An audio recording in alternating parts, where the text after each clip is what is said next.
noticed with my husband Andrew is before he went through the treatment, he would just be very fidgety, and if we were sitting in a meeting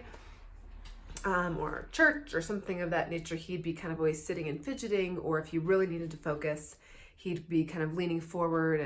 and just kind of have to have his eyes closed to listen like this, and so,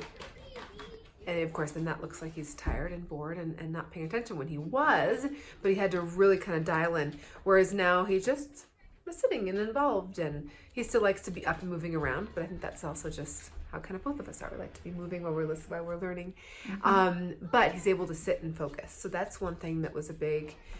change. And then just him, composing emails used to be really hard for me because I have to go back in and I knew what he's trying to say and go back in and try to take a really, really long sentence and make it into 4 sentences. And now I don't have to do that as much. I mean, really, I think it's just a few spelling things here and there, but it's not how it was, where he would just have a big thought, and it might be how he would speak, but to get that in writing and to have him kind of complete a thought, have an end mark and then keep moving. And then his